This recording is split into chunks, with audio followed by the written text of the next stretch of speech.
In La Lumiere when I was there. He helped me a lot. He was working out with me. He believed in my game. Over I think a winter break, I stayed in his house for a couple of days. He was like a family to me.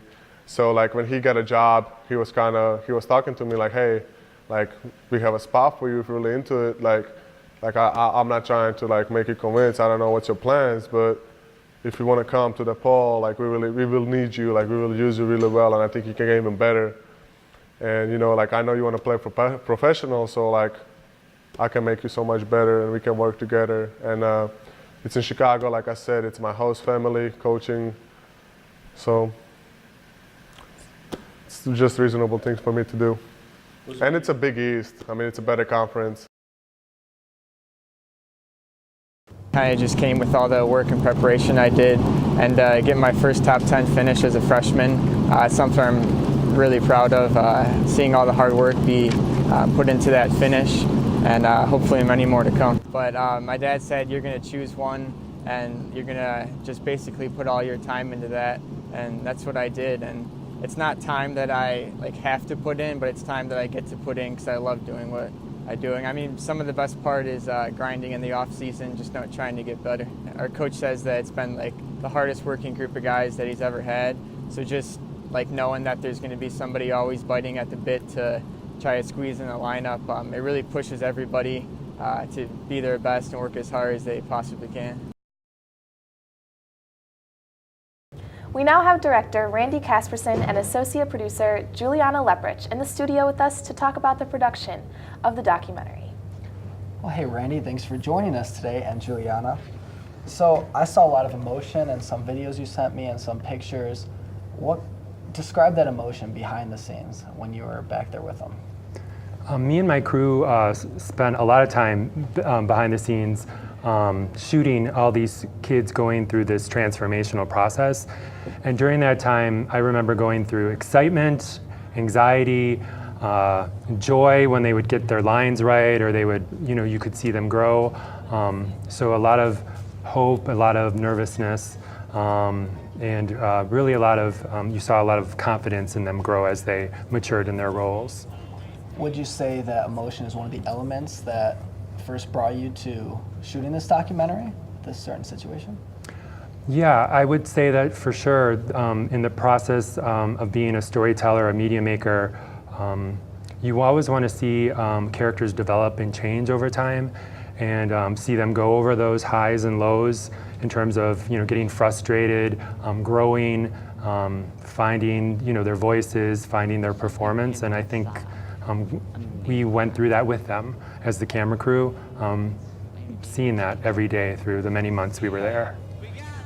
And Juliana, we know that you did a lot of the interviewing process as well, and you were with Randy interviewing the students, and we just wanted to know, how did you enjoy the interviewing experience? Did you enjoy getting to know the subjects? Well, it was definitely a different experience for me. It was sort of the first project I'd really produced on, so it gave me an opportunity to kind of step into a different role than what I'd done before. But I did really enjoy getting to talk to, I mostly worked with the parents actually, so that was rewarding in its own way, and it was definitely, I think, a different take on what we were doing. That's awesome. So we see that a lot of practice does go into this. What's the practice schedule for these kids, and how much do you guys actually attend to shoot them? The practice schedule is enormous. It starts at the beginning of May and goes usually to sometime in September for the final performance. They practice anywhere from 1 to 4 times a week, depending on what month they're in. And there are about 50 to 55 rehearsals before the final performance. And we were at all but 3 of them. Wow. So we were at a lot, and I only missed 1. At one point, I had been there more than anyone, not only in our crew, but in more than the director, more than the people who brought it to DeKalb, or any single artist or mentor, because I wanted to make sure we didn't miss anything. So helping you at all those practices, and of course, besides Juliana, what other crew did you have with you? We had about 10 students throughout the whole process, 8 undergrads and 2 grad students. Some specialized in sound, some specialized in camera. Juliana did a lot of the behind the scenes, kind of pre-interviewing kind of stuff. And some people took different roles, where they did both. They did maybe sound one day, audio, camera the other day. Of course. Yeah. And Juliana, we know that you made a GoPro video actually that went along with this theater production, and we were wondering, what was your favorite clip or what was your favorite part about putting together the GoPro video? Well, actually, we had one artist that we really focused on with that, and he was in a wheelchair. And I think getting to see it through his eyes, I guess, because a lot of the time we had the GoPro on him.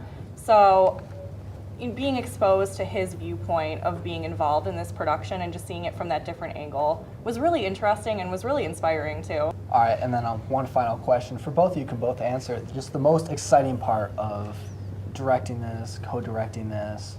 What's the most exciting part, most fun part? Do you want to go first? Do you want to go first?